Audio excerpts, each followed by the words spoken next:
What's up, tribe? How you guys doing? This is going to be your review for We're Here, season 1, episode 4. Listen, this show gets better and better every week, every episode. Um, this week we went to Farmington, New Mexico, and here we saw a couple of different things that we hadn't dealt with before. One, we are Farmington is very close to native tribes, and they kept using the term indigenous people.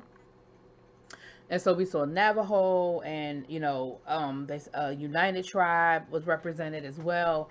And so we dealt with the LGBTQIA community as it relates to the Native American um,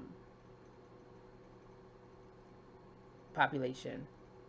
I was looking for a different word. Sorry. Um, we also were dealing with some of the social issues as far as a lot of these towns that are dying around us, and what you can do to bring, what they can do to bring more, bring back into that. So we, the ladies,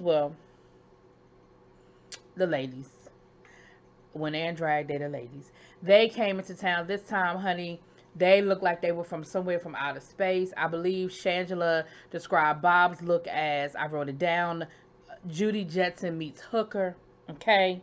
But they still looked fabulous, honey. They still looked fabulous. I believe that's going to be my thumbnail because they still looked fabulous.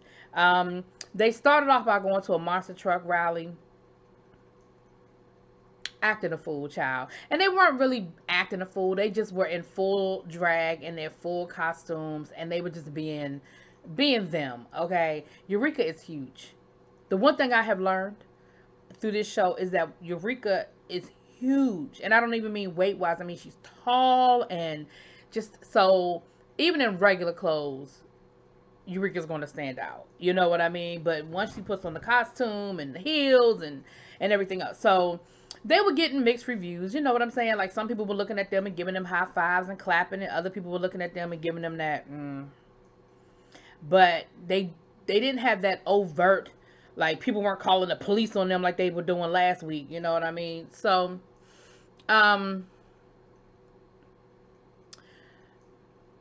Stacy and Jasmine, we meet.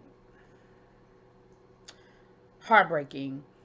Stacy and Jasmine are a mother and daughter duo that Eureka is working with, and they're I want to say Stacy is the mother, Jasmine is the daughter, or is it vice versa? If I get it wrong, I apologize. But um, they had a sister slash daughter named DJ, and DJ was gay.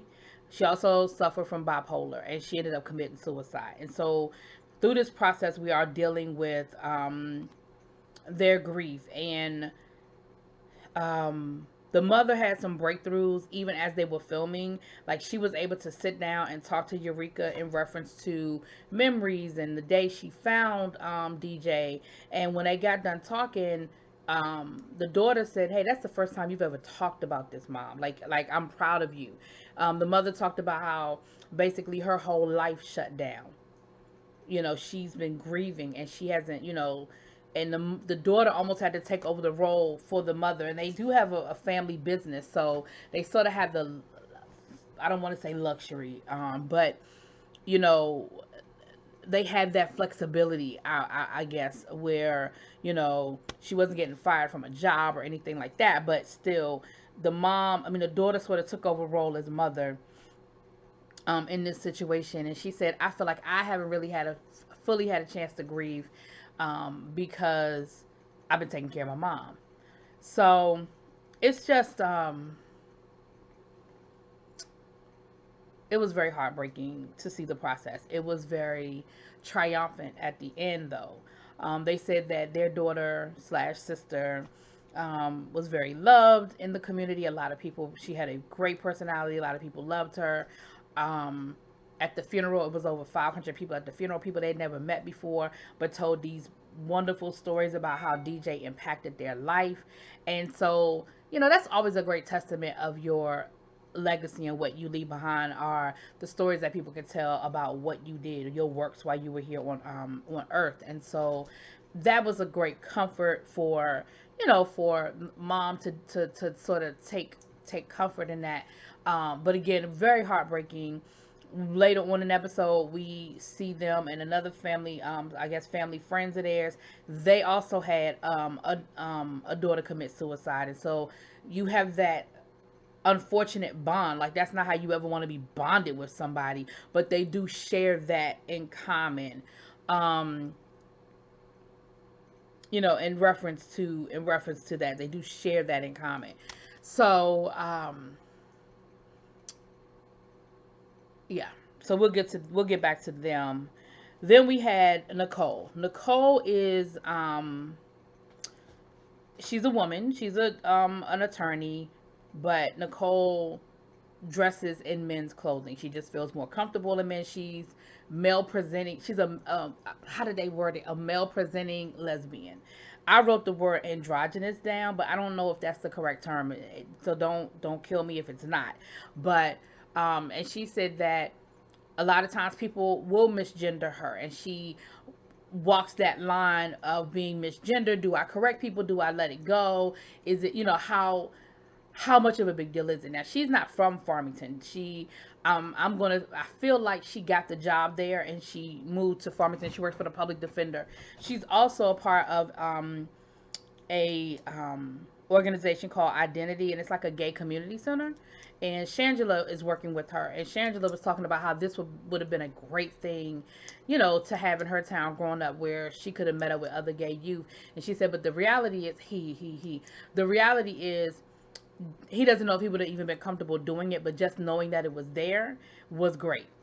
Would have been great. And so she's newly elected president, and so her reason for doing this is to bring more awareness. And what I am going to do, oh, and I forgot to do something earlier. Hold on, I gotta make a note for myself. But what I am going to do, hold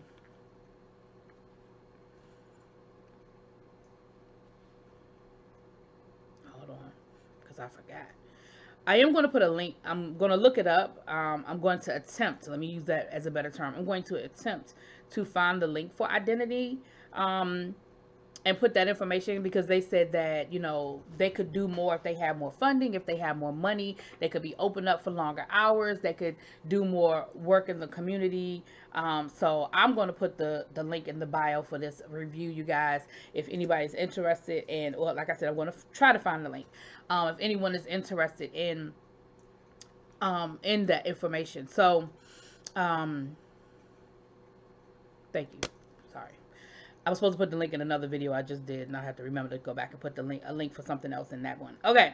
So, but Nicole seemed very open. She said she hadn't worn a dress since she was 18, probably her high school graduation child. I know, I ain't gonna say that was what it was for sure, but that's what it sounded like around that time. Like, once she left for college, honey, she was like, and this dress can stay here too. But she didn't seem like she was like totally like like, she seemed very open to embracing the more feminine side. And what I loved is that they still didn't put her in a dress. They showed that you can still be feminine in pants, in a suit, and you can still have a feminine side, or show a more feminine side to you. This episode was very, very artistic. I don't know if it was a different director, or if because of the landscape, or if it's because of the third person that we got to meet, which is Nate. Nate is working with Bob. Nate is a photographer, and we saw a lot of pictures. And Bob is Navajo. He's and he has his two best friends are also LGBTQIA. One is actually a drag queen. And so we again were able to see how they have had to walk the line between being proud of who they are, proud of their heritage, and incorporating that into their lifestyle, LGBTQIA. I don't want to say lifestyle, but them being part of the queer community. So, and I got that from Bob, so don't correct me in the comments, okay? So, he and what I really thought was interesting, I was hoping that his friend would be a part of the show, which his friend was, but not in the capacity that I was kind of hoping his friend would be. The other thing I loved about what they did in this particular episode was they showed us a lot more of the creative side of this. We saw a lot more of them working with the costume designers and talking out their ideas and talking out their concepts and really going through the drawings and the renderings of what it's going to look like and what these costumes were going to look like. And I thought it was really, really, really great. Something else awesome that happened before we actually get to the show was we saw they went out bowling one night, and they actually ended up being right next to a mom and her daughter. I believe her daughter was a transgender woman. And they were able to have a conversation, and she was from the United Tribe, she told us. And she said it was just, like, wow, like, how crazy is it that we end up here with you guys tonight? And they were able to have a really, really great conversation. So I thought it was cool. I thought it was really, really cool.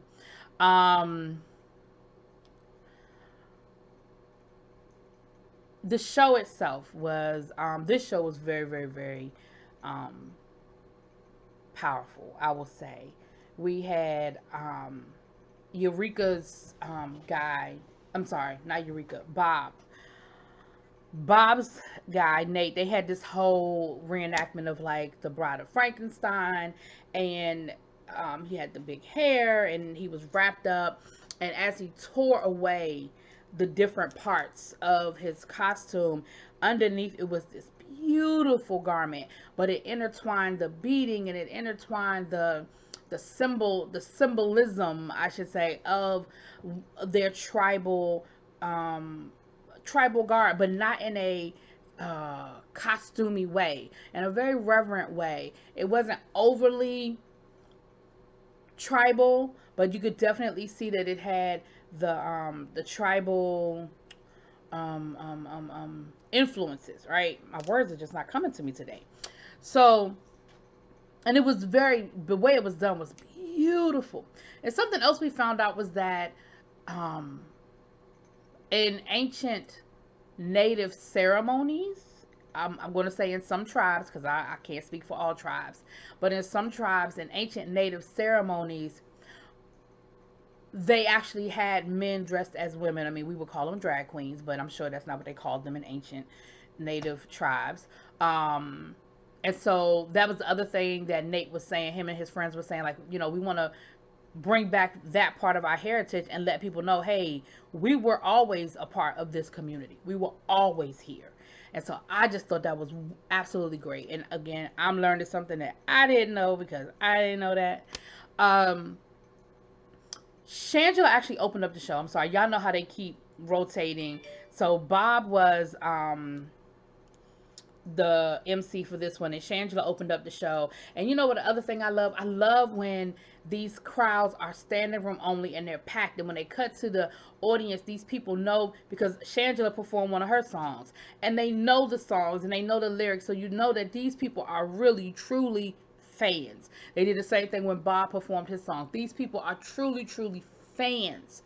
Okay, so anyway, so then Nicole and Shangela, they performed, and she did really, really well. And again, when she got a chance to speak, she spoke on the femininity and bringing more awareness and working. She said, I moved here and I found another family,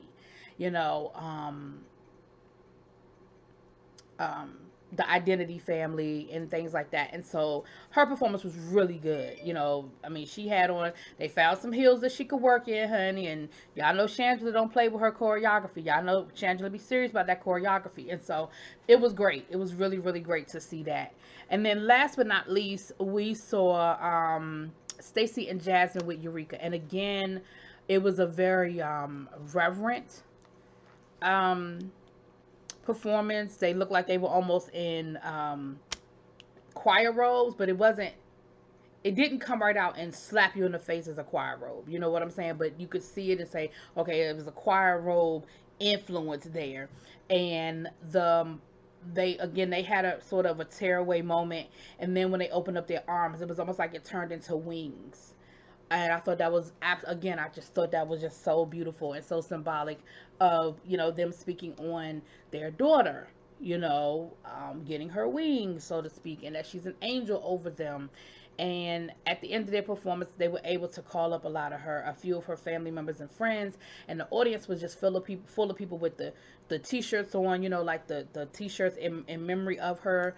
And so you saw that she had a large influence there. So it was just another great episode, you guys. Like I just, this show just, my words just don't do this show justice. Like, if you're watching this review, I don't care if you don't have HBO, find it, get it, use somebody else's HBO, something. You've got to see this show. Like, you just have to. And any episode, like, I don't care, any episode will do. Any episode. Well, again, I think every week gets better and better, but any episode will do. Anyway, you guys, let me know what y'all think. Drop it in the comments. Peace.